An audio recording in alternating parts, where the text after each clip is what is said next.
Everything around me was telling me that there was no way in filmmaking. That was really where my war in Australia started. And so I quit Australia. I booked my flight and returned to Nigeria with the hope of not coming back. But in Lagos, right from the airport, Emmanuel, I saw my people. Oof! I remember who we are. A sea of black African faces, Nigerians. My people living freely.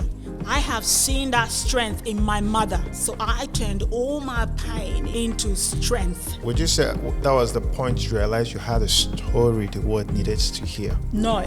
It was the point where I realized that I have a gift, and it is for storytelling.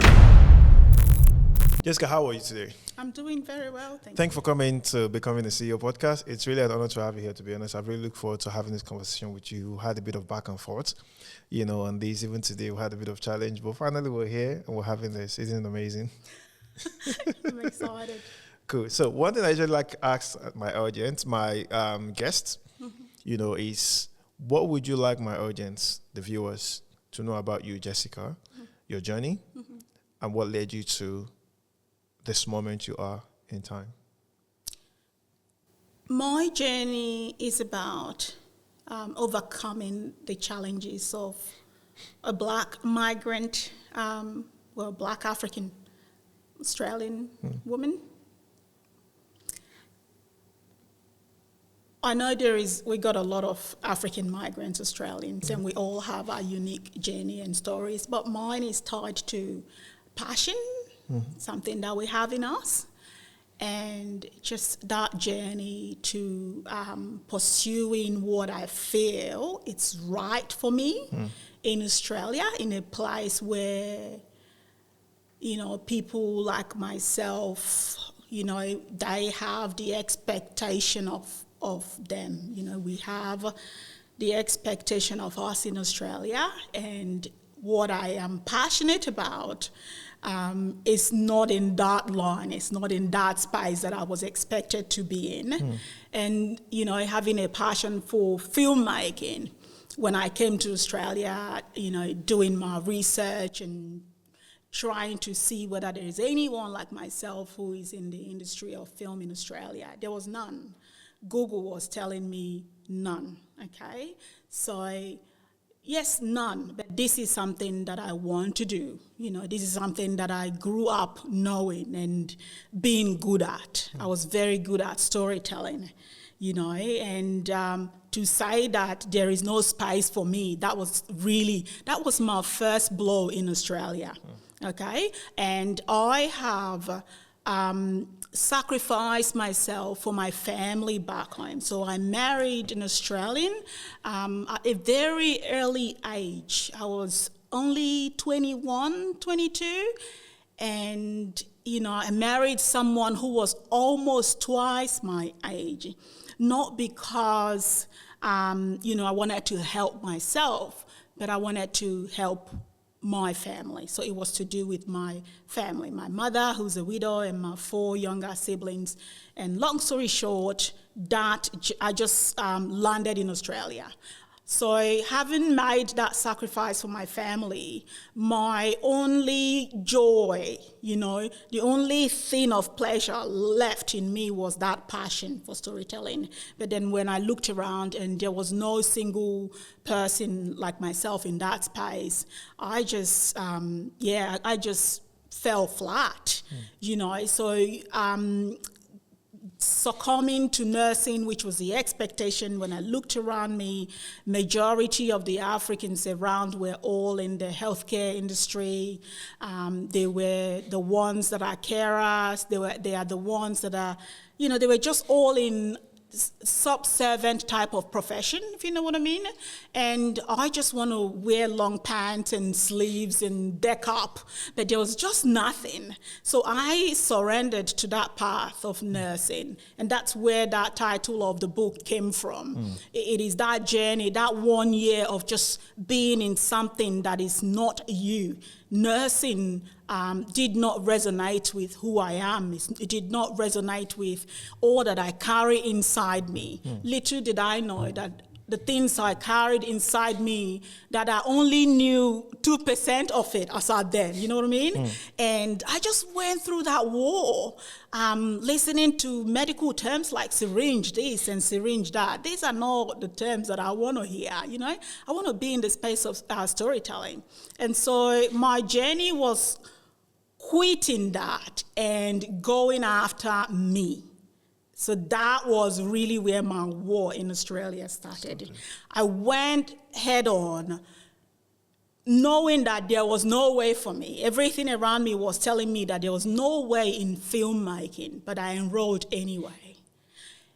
And I went through that journey, being the only Black African, person in film path in my course then, for 3 years, having to face racism, Emmanuel, and discrimination.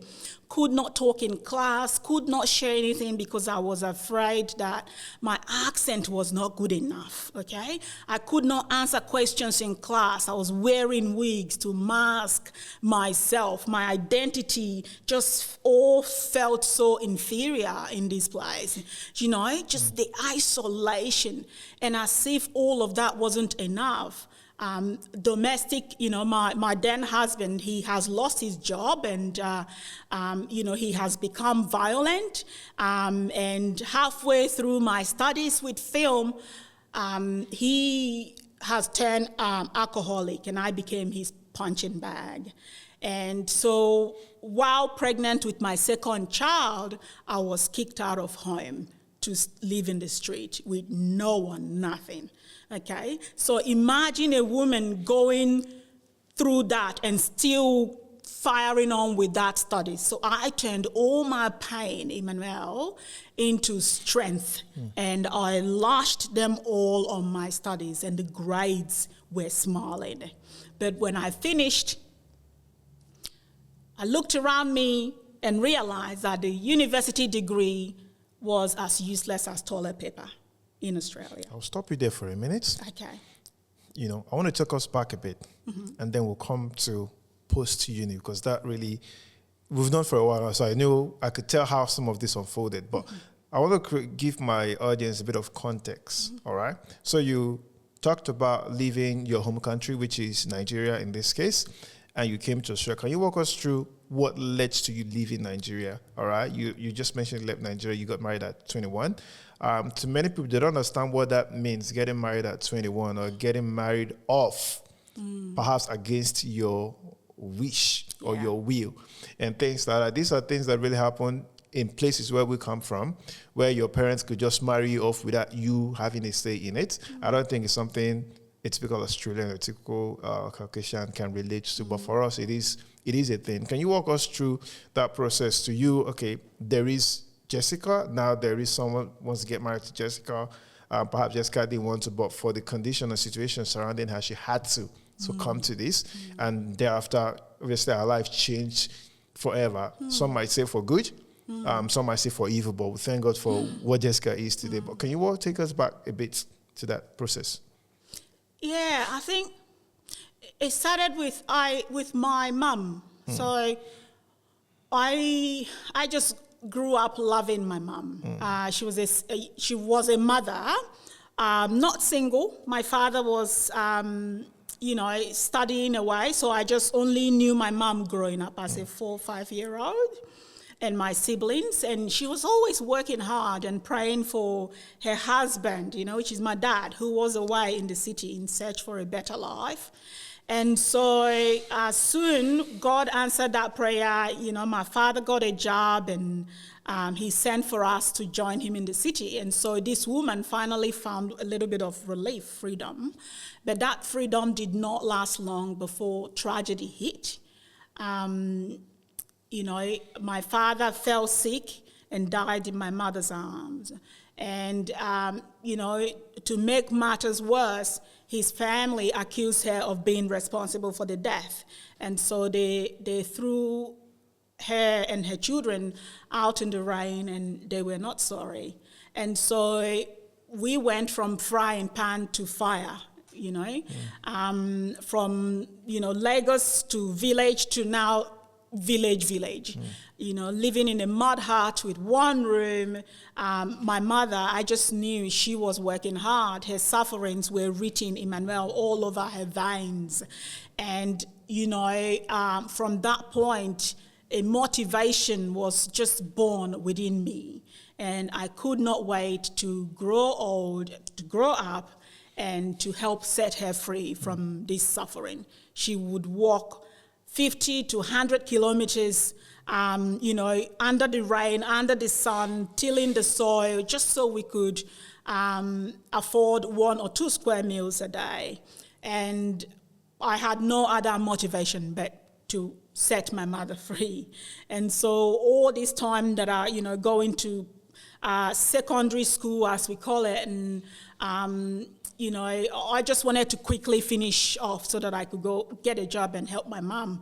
But that wasn't coming really quickly because, the jam thing, became the story of me. I could not understand why I wasn't passing jam, even though I was really good at school. I was always the first, in class all throughout, was a prefect all throughout. But you know how they say, God has plans for us, right? Yep. For some reason, I just could not make jam. And if I had made jam and went into uni, when the opportunity for Australia came, I probably would have abandoned it. So no wonder that path jam was not working. And so I met a man, he's Caucasian, how we do it back home. It's white people has money kind of thing. It felt like a privilege for me. It felt like a ticket, for myself and my family. It felt like a hope, so nothing else mattered but to go with a man who promised to bring that freedom for my family. So that was how I left Nigeria. How was that meeting? Was that an arranged meeting? No. Or was it a coincidence? It was a coincidence. Well, it's no such thing as coincidence, but it was, I was living away. I was no longer in the village with my mom after high school, Yeah. I am now working and doing Casual the jam. jobs, You know what I mean? And one evening, I think it was in Lagos with my friends, neighbors, not neighbors, but one of my friends who got me to Lagos, squatting with her sister, later on got her apartment, and I'm not living with her. So work, and then one evening, there's a bar there, we should all go, there's people come there, and and I don't like going out, but I went out anyway, and one human being just came and said, my boss wants to talk to you. Oh, okay. Do you know what I mean? And, I was still young, but old enough to know what it means when somebody say my boss, who's a man, wants to talk to you. So just like that, I sat like this in front of this boss person, and, he was calm, and he just looked at me and just wanted to know about my family, And the next thing, being showered, things like, bought me a motorbike, got me that, and we're applying for visa. And within 3 months, I was already in Australia for holidays. And within 6 months, I was already a citizen. There was no... And what got me into the citizenship, the permanent residence quickly was story. So I wrote a story about my life and put into the immigration, during the stuff. And I remember the comment of the agencies and people that helped with the visa was about the story. They keep repeating that there's something about her storytelling that they could not ignore it. Do you know what I mean? And this was the same thing I get when I was little. I always get that comment about storytelling. So there was something following me. And at a time, I had to start listening to it. And I started listening to it in Australia after it came out of the mouth of a white person. Do you know what I mean? Who became my mentor. He said to me, the way you tell story, you make it feel as if someone is watching it. When I heard that comment from a stranger, a Caucasian, 50-something-year-old man, I remembered all of the comments as he followed me through. This was the point where I went, bang, there's something here. So would you say that was the point you realized you had a story the world needed to hear? No. It was the point where I realized that I have a gift, and it is for storytelling. So at what point did you realize you had a story the world needed to hear? It was after I had returned to Nigeria when I looked at my degree certificate, and there was no one was going to employ me. You know what I mean? Like, it was, as I said, I realized that paper was as useless as toilet paper, and so I quit Australia. I looked around me and thought to myself, "Who am I kidding? It doesn't matter how hard I try here, I can never belong to this place." And so I booked my flight and returned to Nigeria with the hope of not coming back. But in Lagos, right from the airport, Emmanuel, I saw my people. Oof! I remember who we are. A sea of black African faces, Nigerians. My people living freely, talking blah, blah, blah, blah, like there's no caution, there's no, let me edit filters, those words. Yeah. We laugh, we play, we are so free. Oh my God, I realize I have been in prison in Australia. That was my turning moment. I stayed in Nigeria. I relearned my identity. I relearned what it means to be Nigerians. We say it that, we're Nigerians, we make things happen, but this thing left us, after I left Nigeria. But returning, I had to redefine what that meant. I had to embody it, right? I took off my wig, cut off my hair. I'm just done masking. I said to myself, this is me. I stayed in Nigeria for 6 months. I watch our people. Their hustle is real. Real passion, real hungry people. People who don't even have 1% of what we have here. They're making things happen. Friends were borrowing my iPhone to make film, to edit. I have phone. I have cameras in Australia. I have laptop. These people got none, yet they're making their dreams happen here. So I picked up our strength. I picked up my heritage. I really, really learned what it means to be a Nigerian. This is not accident. This is who we are. So I jumped on the plane. What does it mean to be a Nigerian? It's everything. It's strength. It's story. It's power, Emmanuel, resilience. We are culture. We are African, true African, not masking type. We are real indigenous people. It often interests me how non-Nigerians, perhaps Africans, visit Africa and Lagos, Nigeria. And as soon as they get into these places, there's this 360-degree change. No, 180, not 360. Degree change of mindset, of perspective. Yeah. Unfortunately, what you see on Western media, it's obviously stark contrast to what you see on ground, where I stopped watching a particular station, I'll call it Al Jazeera, for one particular reason. Whenever they showed Nigeria, they showed a portion of Nigeria that depicts poverty, depicts lack, depicts absolute dependence on aid, like aid from government and things like that. And in my head, I was like, this is rubbish. This is not Lagos. This is not Nigeria. This is just, every city, every country has got their own dark sides. Don't just go show that particular area. And I always say that's just a means to one of the channels they're using, obviously trying to generate funds and aid and all this stuff. But then if you go into Nigeria, visit states, visit Lagos, visit Port Harcourt, visit Abuja, visit Enugu, visit Owerri, visit Ogun, you're like, man, this is live. I was in Nigeria a couple of months ago, and each time you go there, you don't want to come back, but because you have to come back, have to come back. But there's this lack of understanding of what it means, oftentimes, even to some Nigerians, to be a Nigerian, and of course, for non-Nigerians, lack of understanding of what the continent holds. Yeah. Can you speak to that? I don't know. I think I was Okay, so we talk about Nigeria when people are talking, they're talking about what they're seeing on the surface. Yeah. So that's the surface level. I didn't go to Nigeria to see the surface. I was seeing beyond the surface. I was seeing the strength, Emmanuel. Okay, as I said, I knew that strength. I have seen that strength in my mother. Every startup needs early supporters. For us, that is you. Hitting that subscribe button is the easiest, totally free way to help us attain our goal of hitting 1,000 subscribers in the next 4 months. Now, in return, I promise to bring you the people, the tools, insights, and mindset you need to level up as a CEO. No fluff, just real stuff you can use. Now, hit that subscribe button. Let's grow together. Okay, a single woman that single-handedly brought us up with no hope of anything, with nothing, like out of nowhere, okay?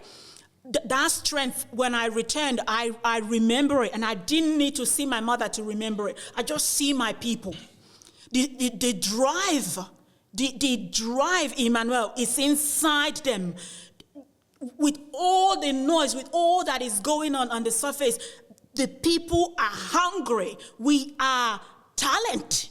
Do you know what I mean? We are creative. We make things happen. That is one thing that I emphasize on that book. We do make things happen, and it was in that place that I realized that we make anything out of anything, and that is rich.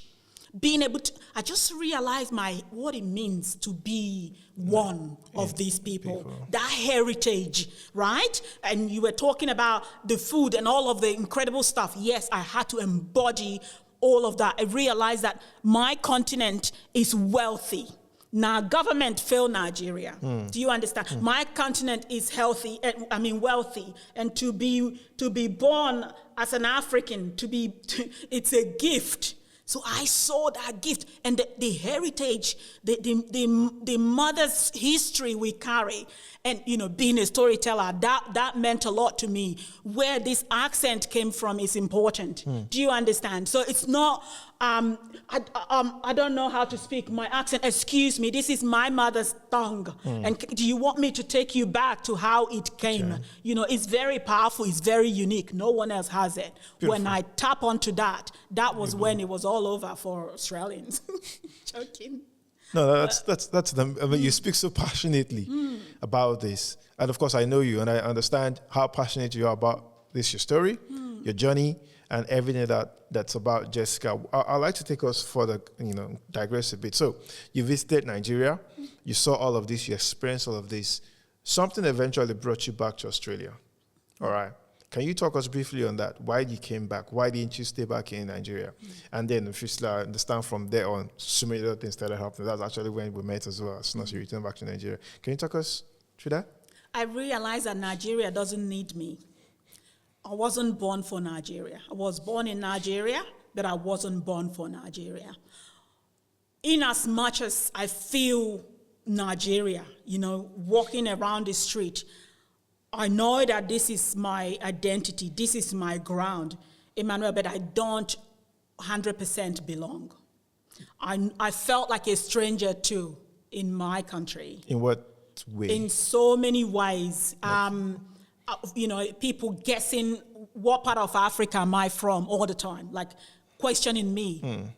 I'm a Nigerian. And I have to continuously say to people, I'm a Nigerian, are you a Senegalese or something? So I became a stranger without even saying a word, not sure whether it is the hair that is no longer, there's no wig, there's no nothing. And all of a sudden, it was as if I was a stranger. And even like approaching life, I don't have the strength anymore to thrive in Nigeria. But those are just the, primary stuff. The secondary reasons. The main reason is in reflecting in Nigeria, I realized that I have been born to do something in Australia. I have seen the two sides now, and my journey has given me something. I could feel that I was landing into purpose, and it wasn't to give to Nigeria, because Nigerians are confident in their skin here in Nigeria. What I do have is for the people who are away and who are not carrying their heritage with them. I'm going to teach them how to do that and why they should do that. And I am going to be an example of that. So that's right. Yeah. So in essence, what you just said is Nigeria, they're pursuing purpose. However, for as many migrants as we could tell, so let's say for the migrants outside of Nigeria, they're yet to understand what it means to come from the motherland, to come from Africa. And you wanted to be that example to speak to them. Like, while you're here, you might not be in Nigeria, you're here, you can still make a difference, you can still achieve the goals and the aspirations you had while you were growing up and all of other stuff, even here in Australia. Is that correct? Yeah. Nigerians in Nigeria, they haven't experienced Australia. So they're not facing the battle that I faced. Yep. So they can't relate to what I have to share. True. Yeah. Because they only know Nigeria. And their war and battles they face is in Nigeria. I don't have that experience. I have part of that experience, but I now have Australians' experience added to that. So, which means my teaching would be for the people in Australia, because they can relate to what I have to share. The people in Nigeria don't know what I'm talking about when I'm saying accent barrier. Yeah. They don't know what I'm talking about when I say cut off my hair and started going bald. Do you understand? They don't know all of those things when I say that, I went through film and I had to break the barrier, then make a film, and they don't know what I'm talking about. So my mission is not in Nigeria. My mission is here. So when I realized that was when I returned to Australia, and then I was ready for my purpose. What has this cost you? Building something big, building something that matters, doesn't come cheap. All right? Oftentimes we tend to underestimate the impact some of this has or would have had on us over time. Building a business myself, I understand how hard it can be. And then chasing or building a brand like Jessica Bailey, and trying to build a new mindset and trying to educate people to pursue purpose as well, and all of other stuff. I don't think that came very easy. I don't think that came without a cost. What would that have cost you? Well, I suppose when you're selling something, especially for people in my space, we don't have physical thing we're selling. We're selling a service, and from first of all, realizing that you've got something to sell, to packaging it, to who need it, and all of those kind of questions. Yeah. It takes a journey, but it took a journey of really believing in your product. Okay, whatever that product is, you have to first believe in that product, and you're gonna keep knocking, using it to slam people on their faces until they start to wake up to the importance of your product in their life. Okay, so this cost me a lot because I never worked in Australia. Okay, but there was this pressure to go get a job because I have children, to cater for, and you got to get a normal paid job, go like everyone else do. Yeah, go, 9-5. That pressure, even if it's go check out at IGI and but no, there is a vision, and I believe in that vision, and I could see it. So my job was whatever it cost me. I remember there was a time where my ex-mother-in-law then would be like, "Oh, well, you got to go get a job." Like she would just whisper, and it's like, yeah, I've always thought that I'm useless because everyone else know where they belong and get in there, or even when they don't belong there, they suck it up and stay. But I couldn't, Emmanuel. So the only thing I have now is my services that I have packaged that is transforming lives, and it is taking a lot of perseverance. Believing, everyday effort, not once in a week, everyday effort. And it's not like, I'm going to give it a try for 1 year. No, it's this is it. We're going to give it a try forever. Do you know what I mean? Yeah. So I don't have anything else to think about that I want to do in my life. This is it. So we work hard to make it happen. What keeps you grounded when the vision seems to be bigger and larger than you? It's really just, again, going back to the root, remembering who you are, what you have to sell, and why you're doing it. So the vision, as long as you're sitting in your root, you know, the vision is always going to expand. That is a necessity, you know. So you first know what the root is. And I'm standing in my root right now. And every year it is, you know, you're envisioning it to go bigger and bigger. That is what it's here to do. But what keeps me grounded is always returning to that root, you know, and always maintaining that root. I do a lot of reflection, you know, and I don't know whether because I'm a storyteller, but every, you know, now and then I sit and I reflect. I go back on the root, okay? I check how strong the root is. Does it still feel right? Does it still resonate? Does it still feel like something that is me, you know? So continuously returning to that root and continue to water that root is really what helps me. What is this root? The root is the voice.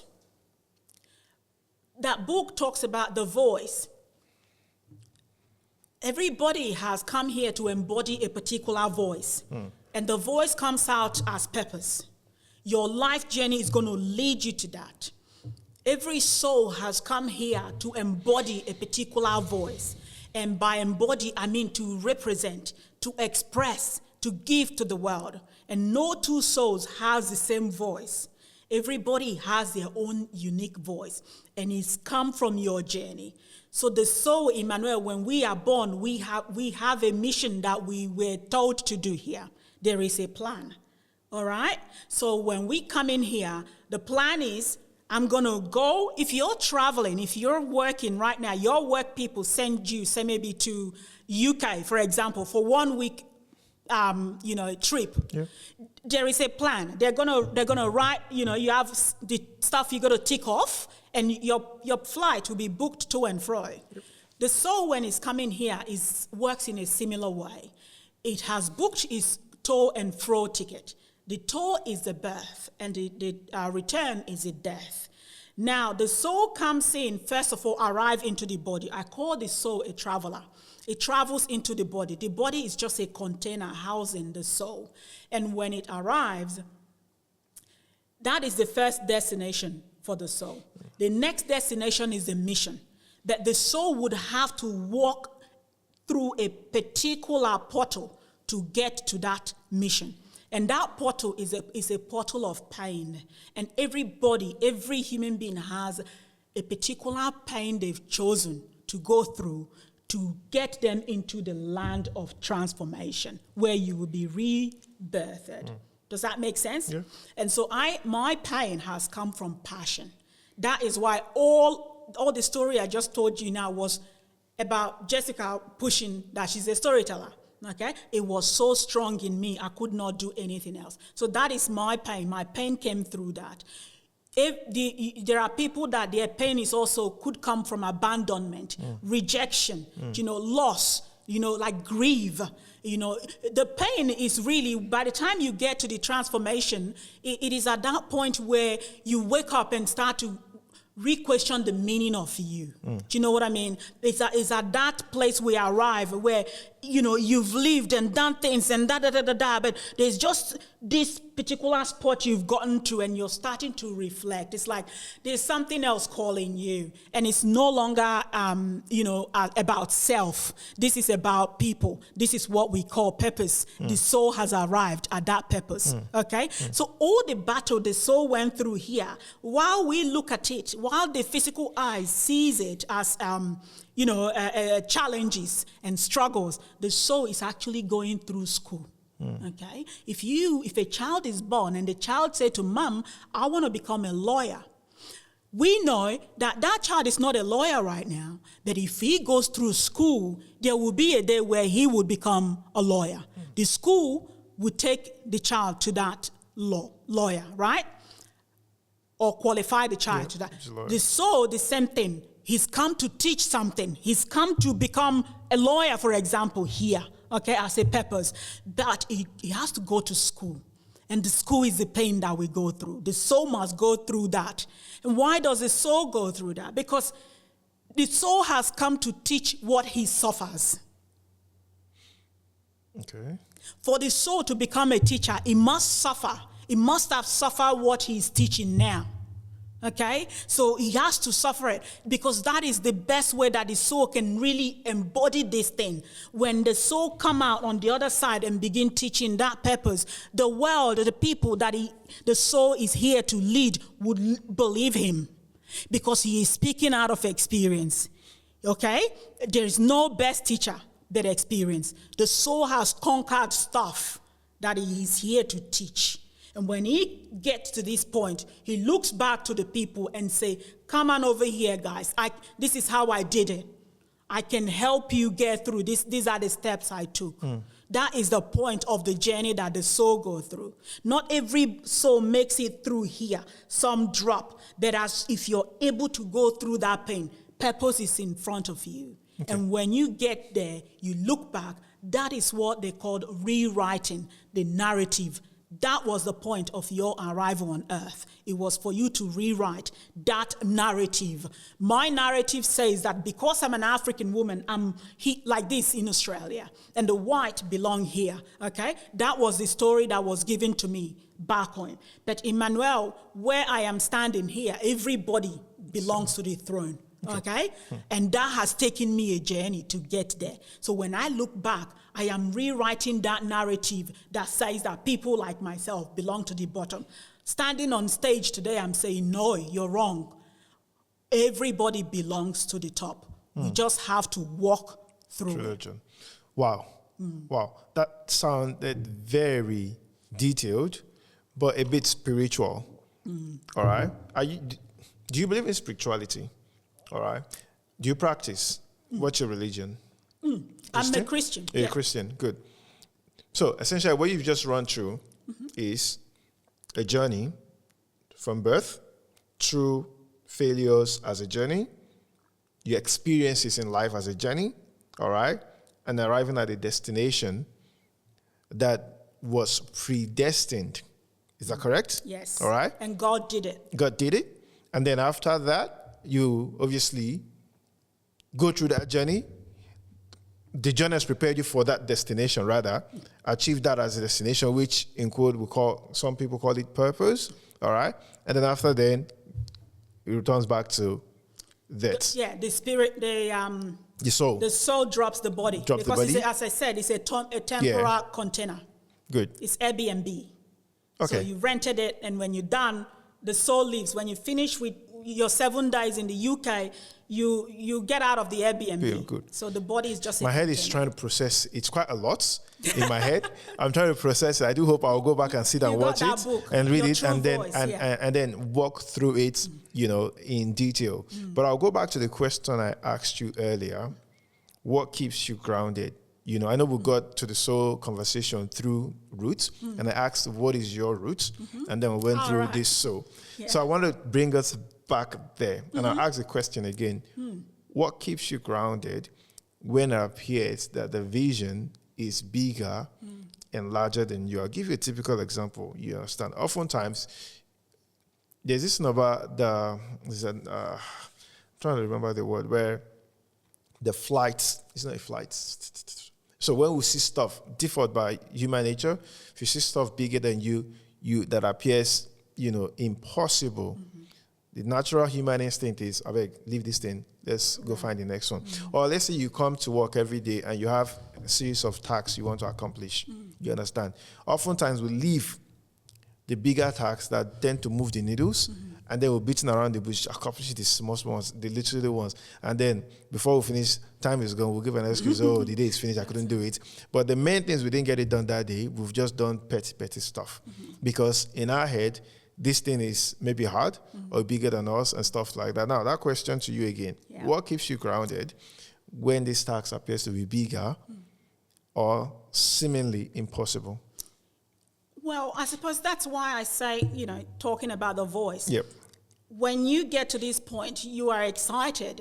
So when you talk about the small task and the big task and doing the small one, the same thing happens when you're doing what you enjoy. So when the vision is coming from you, from who you are, from what you enjoy, you see it as the smaller task. Yep. No matter what, it can be big, but it would always excite you. Okay, so task as big as anything excites me really because they're all coming from my voice, and I know that my time in this place is very limited. I don't know when my return ticket is, and so I am just here waking up every day, making sure that I give it in the biggest way that I can. And so every single time, my vision must come from my voice, from what I am here to give. Okay, so there is no way I'm gonna go, that vision is getting bigger than I am. I don't think there's any vision coming from your true voice. The vision that you've come here to represent that is bigger than you. When you get to this point, you realize that there's no limit to where this voice could go. When I started speaking with little people in the room. You know what I mean? With Nzuri gave that little talk. Today I'm facing 800 audience and beyond. It didn't start today, but that's you growing. And there's no limit to where this could go, but I'm ready because I have realized that the one who sent me got this ready before I was born. Do you know what I mean? I have just walked into the shoes that were designed for me, kept for me in this place. And Jessica just came in and slid, her feet into it. So you're with God here.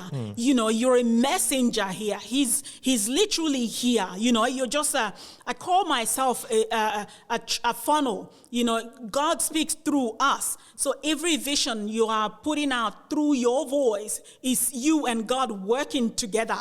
Okay? So there is no way they're going to be bigger than you. If anything, you look at him and go, okay, I hear you, I hear you. You come with me as usual. That's what I do. I always talk to God. You come with me as usual. Okay, you designed this place. All right, well, you come speak through me. So because of this, I have no fear anymore.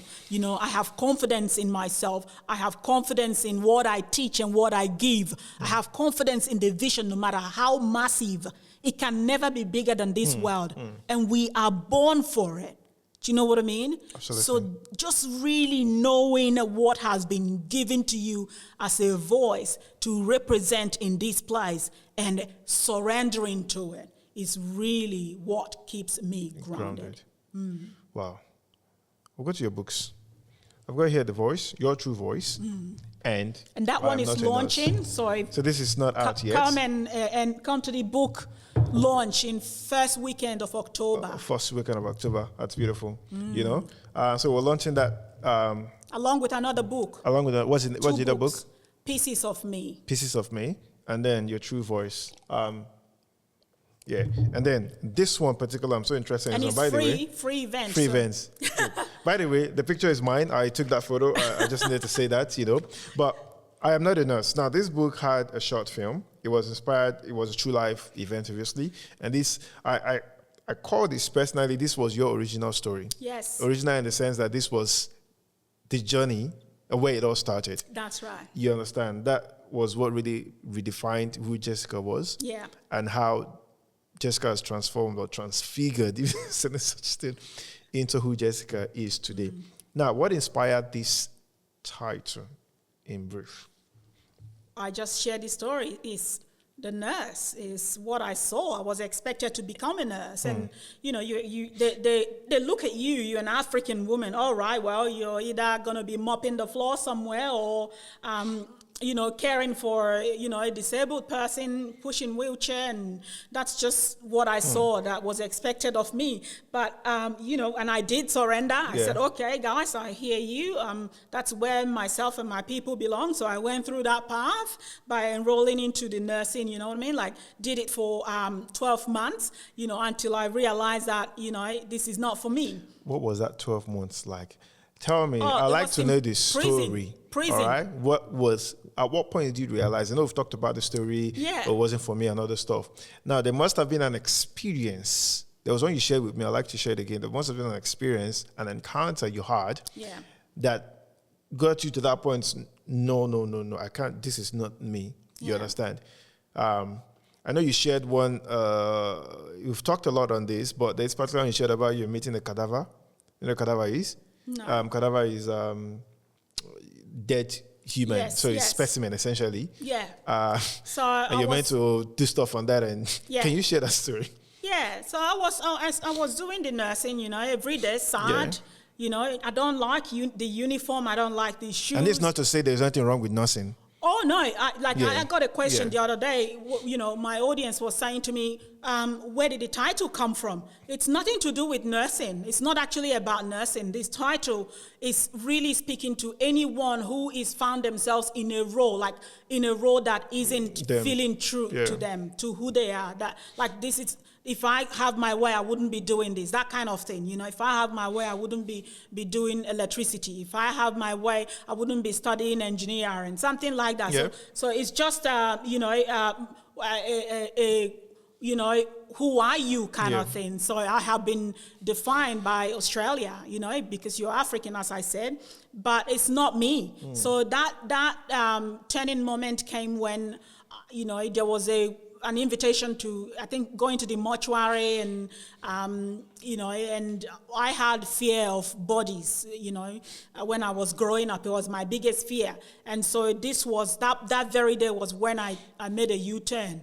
I said to myself, I think God gave me that fear of death specifically for this day.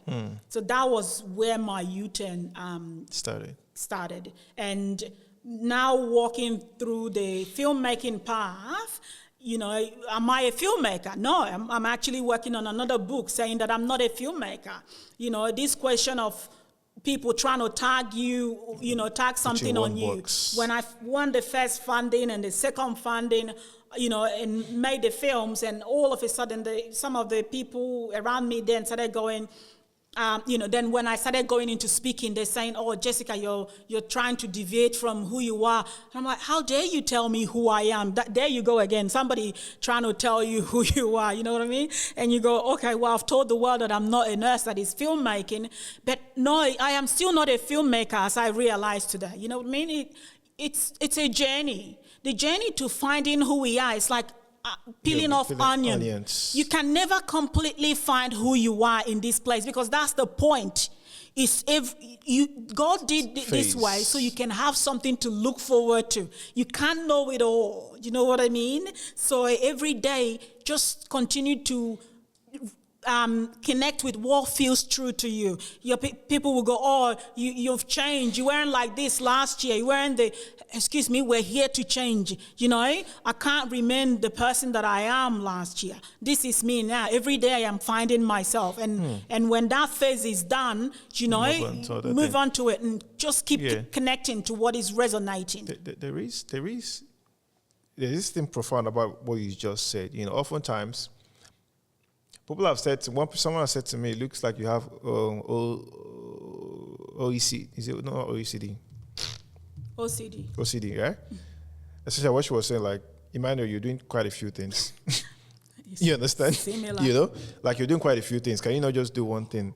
And at some point, I sat down, I was like, maybe she might be correct. But then, that is obviously who I am. I can't just do one thing. Yeah. All right? And oftentimes, if we are not so sure in the person we are or the person we're becoming, it could become, it could have negative impacts on us, to be honest. You could start saying to yourself, "Okay, maybe I should just stick to this and just keep doing this." But just like you just said, we live a life in phases. So this year, this phase, it is this. At some point, it might not be this anymore. It could be this and some other thing. And it's okay to take off this jacket and put on a new jacket and then start this again or do something else. And it is okay to be that. It is evolving. We're becoming. Every day we're continuously becoming the person. There is a person God has sent here. Okay, and God knows the person in the future. We don't. But we are just literally walking up to her or him every day with every experiences. So with the experiences we go through it, that was a waste of time. There was never a waste of time. Filmmaking waste of time? Hell no. Filmmaking landed me here. Do you know what I mean? But at the end of the day, what I've come to realize is they will all come together. Like my stuff is coming together now, because it's a storytelling. I never told anyone that it was storytelling in film or it was storytelling in the air I just knew that there was a passion for storytelling. There was a passion for Jessica. Don't go and sign up to be a checkout person in IGI. So it's storytelling. God, do I know where to tell the story? I don't know. Is it radio? I don't know. But I just know that I love doing storytelling. And so I look back today, filmmaking landed me into coaching. In coaching, guess what I'm doing? I'm using the soul journey template story for my clients. Do you know what I mean? That's the passion for storytelling. If I didn't go to study film and studied, the hero's journey and understand all of those things, I wouldn't not have even known that there was a connection between that and the work that I've come to do. Essentially, those were foundations that God needed to be laid. God take you through things, you know what I mean? And they're all useful. I'm telling stories on stage. The filmmaking cracked me open, and now I came out with a voice. And when I stand, I throw a voice out, and people get transformed. People get inspired, empowered. But that is because filmmaking path cracked something open and gave me a voice. So it's all useful. Voice. Gave me a voice. Purpose. Do you think it finds us or we create it? It makes me laugh when people say, I'm trying to find my purpose. I don't know my purpose. Oh, no. Purpose finds you. When it is time, you would know. So do you position yourself? So let's say purpose is a junction. There's a junction where purpose and you meet. Now, are you meant to position yourself in such a place to find, or for purpose to find you, just like you just said, purpose finds you? Or we actually just create that path so we can meet at an intersection? Yeah. Thank you. There are so many ways people arrive at purpose. For someone whose purpose is, whose job here on earth is to teach grief, for example, life could be good, doing everything, things are going well, and all of a sudden somebody close died, and all of a sudden you're put into a bottom. It's like this is a pain you've never experienced in your life, and this pain is here to crack you open and bring out something new. Now that was an unexpected purpose landing for the person, because by the time that person get out of that grief, they are a new person. Okay, I'll give you an example. There was a lady, I don't want to mention her name, but we had a coffee and she was telling me about her 3-year-old that died. Okay, and while in that grief, she said, it was the deepest pain she's ever felt in her life, losing her 3-year-old, very unexpected. And while she was going through that grief, she realized that there was something going on in Australia. There was when people lose their dear one, no community to rally around you. So while this woman was still in tears of her pain, she's finding a gap that, oh my God, how can anyone lose someone close to them and there's no community? No one created anything, nothing, you're alone. You know what I mean? Back home, when somebody that you have your community rallying around the first month at least, cooking food, coming to nature, coming to say you're going to be okay. But here, nothing. She found that gap. So even while she was still crying for her child, she's getting up to create a space for people to fill in the gap that she saw. Now, that was unexpected purpose. You know what I mean? Now she's working with, government and doctors, hospitals, building that community so that when people lose a dear one, there are people. So that becomes a foundation. Okay, so she's creating a foundation, movement, Do you know what I mean? To fill the gap, that to bring a solution to what she did not see when she went through hers. I said to her, that is the plan between you and God and that girl. It was for that to happen. So what you're saying essentially, all of those happened so she could find her purpose. That's her purpose. That's what she's come to this place to do. So what if her daughter didn't die? No purpose. It's been planned, Emmanuel. Things has been planned. And as I said, different things bring people to purpose. So for the people who go through passion, for example, passion is, okay, there is two belief systems that lives in us. There is the one that you've inherited, but there is your true voice. There is the one your parents or anyone is giving you, is to play small, to don't make noise, just play small because you're black and da. And then you go and enroll for engineer because you're black. Yep. But that's not what you want to do. Yep. So then there is a battle inside you between your own voice that you've come to embody and the one that you've inherited. So that friction, okay? It's a battle. Now, some people would say, I'm going to remain in the, engineering, okay? Because it's going to pay rent for my family. I'm just going to stay here. Now, that person continue there forever. They're not going to have the opportunity to experience purpose. And the reason, because that belief system that has kept them there is really what they're here to fight and overcome. They would have to kill it. And when they kill it, they're going to come out a different person with a new voice. They're going to know better. And it is in that journey of fight that purpose is born for such individual. So you know what you're to do, but you are afraid to go face it. Now that afraid, until you get up and go face it, you're never ever going to follow the path of purpose. So what then is in your opinion, what then is the biggest barrier to people finding purpose? Fear. And how do they overcome that? It's really just going what feels true to you. As I said, there's something that feels right to you. Everything that feels right, true to you, that resonates with your spirit, is you in connection with God. I do think, whilst some of us might have the ability to face our fears, in my opinion, I do think some people do not have that ability to face or confront their fears. Some people just gave in.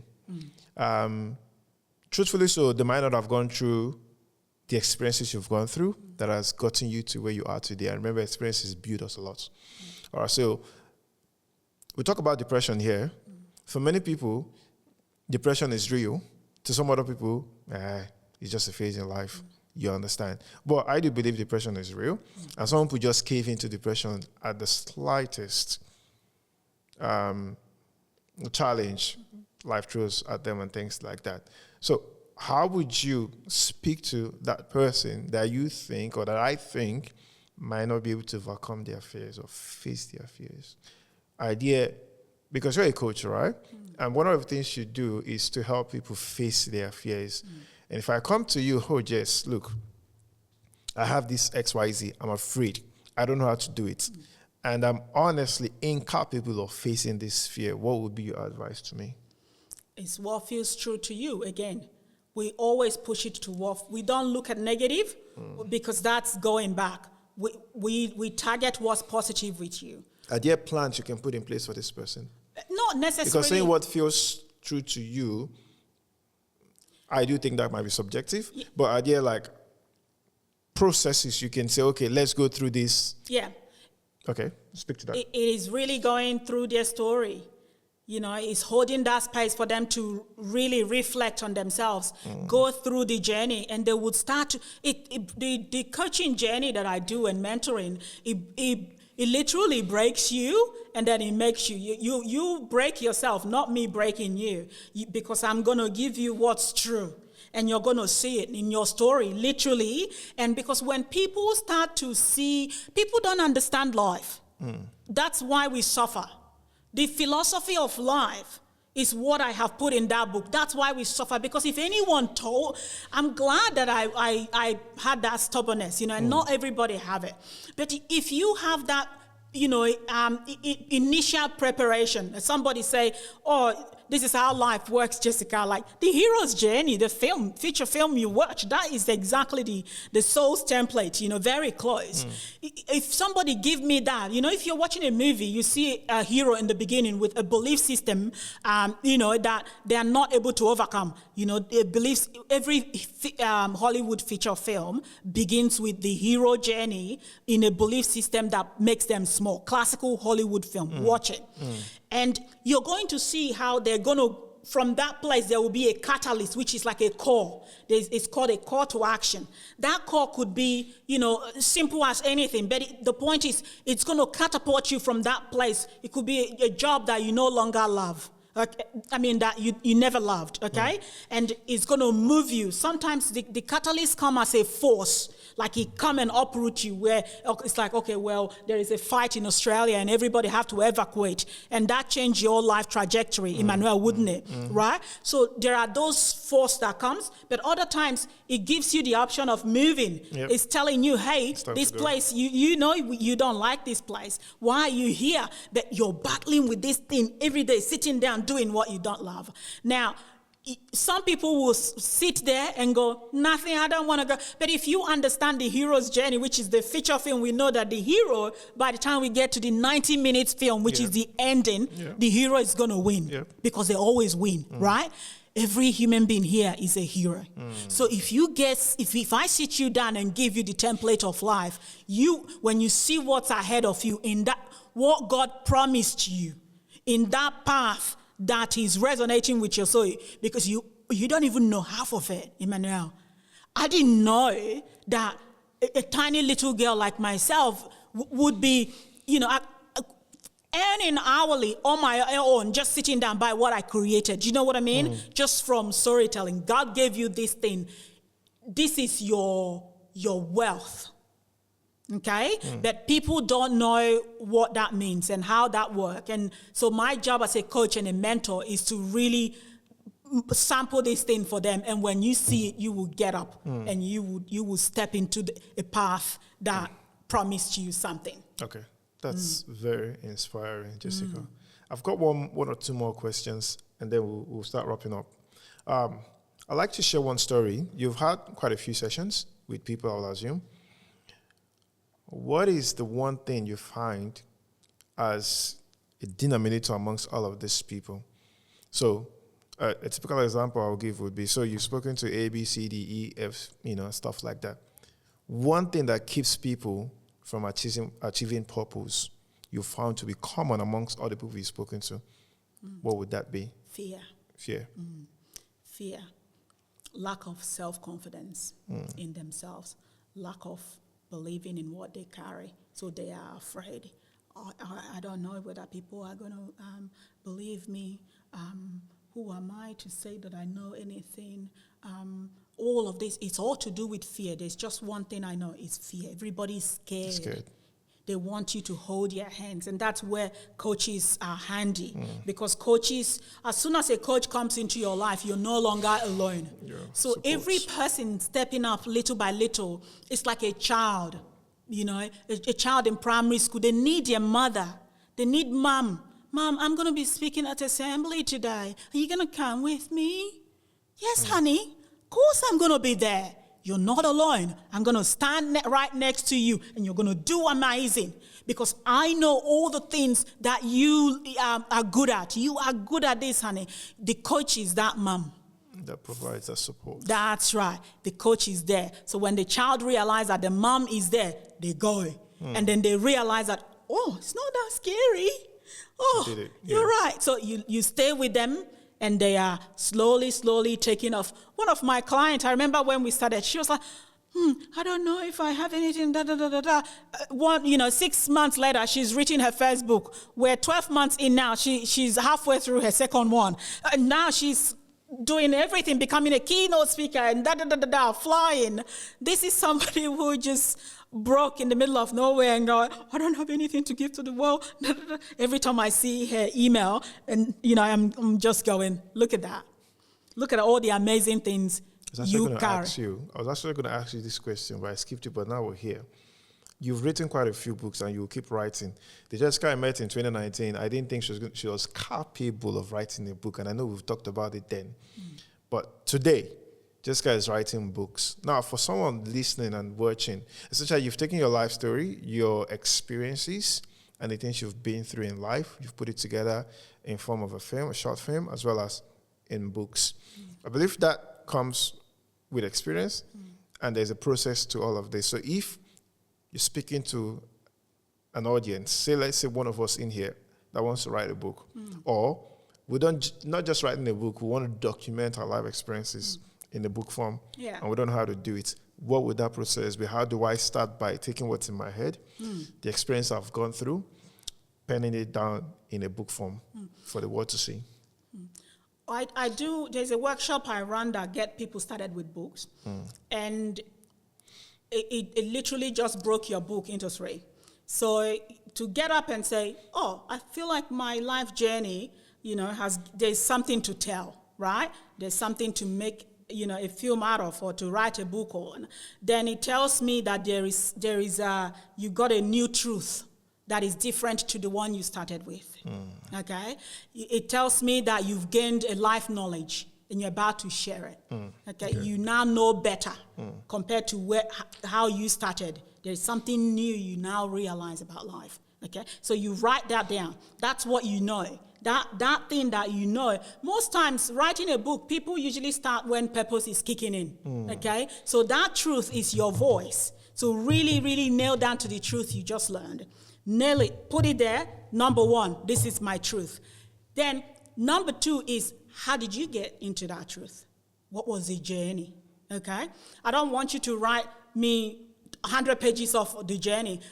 Because there are significant things that trigger that. So you reflect and go back into your journey, your portal of pain, and pinpoint me, say maybe 7 in a significant moment, like myself, quitting, coming to Australia for the nursing, quitting the nursing because of bodies, going into film, the domestic violence and the discrimination, going back to Nigeria, winning funding. That's what that's about. So that's the template. So give me what led to that.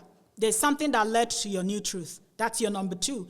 And number two. And then number three is, what do you used to know? What was the old knowledge?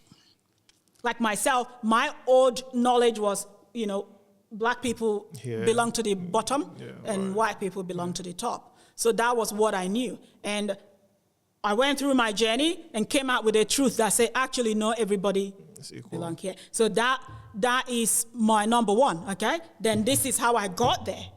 But this was my old truth. So that just helps you break your story into 1, 2, 3. That is how you write a transformational story. Because that now helps us to see, because for you to give people something, it means that there's a transformation has happened in your life.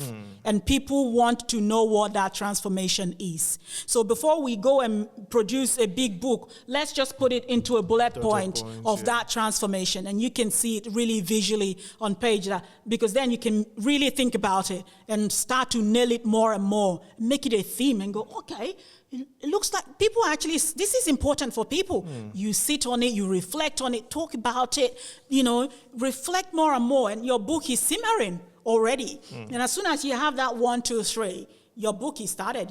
We're just going to be looking at, the chapters, the significant moments. It's interesting how you've just broken this thing down. You're going to start writing yours. So simplified. I've often wondered, I never thought I would be able to write a book, you understand? But this last 2-3 months, I've been thinking about writing one. And of course, I don't even know how to start. But obviously, I'll take you on this one. Those points are really valid, and I believe those watching will derive a lot of value from that. And as men that want to write a book, that is the first thing, because like you just said, there is an old knowledge, and now there is a new knowledge. But in between the old and the new, there is an experience and a journey.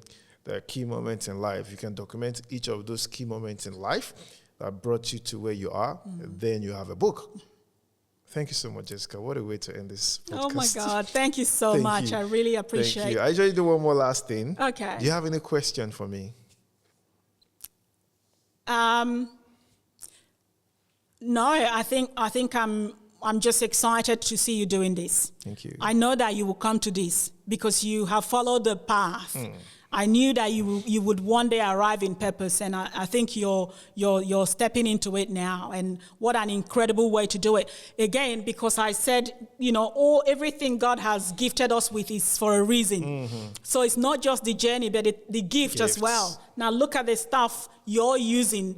These are your channel for that God has given you, the gift of the filmmaking, the gift of cameras is really what you're going to use, like we're doing right now, to pump out things from people and to inspire people. So that is your own direction. Do you see? So at the end of the day, this is not a play. God knew what he was doing. Do you know what I mean? Mine is the storytelling, and I go into people's life and give them the template of their life. God knew why he gave me the passion of storytelling. Do you know what I mean? I'm using it everywhere now. So really well done, and I'm really here applauding you. Thank you so much, Jessica. I know that you are gifted, and God has really led you, and I think this is the next phase of the new chapter, beginning. The onions. Yes. I really look forward to your book. I really do. You do have a book. I'm really working on it. Yeah. Well, start with that template I gave you. That template I will take on it because life has taken us, I personally, through a lot of journey. To think that like 4 months ago, we lost our studio space. Yeah. And when we lost the space, at the instant, I was like, I'm not getting into the studio. Like, I'm done with studio. I'll just go do, because I always had business plan and things I wanted to do. So many things I wanted to do. So at that point in my head, all right, this chapter is ended. Let's open a new chapter.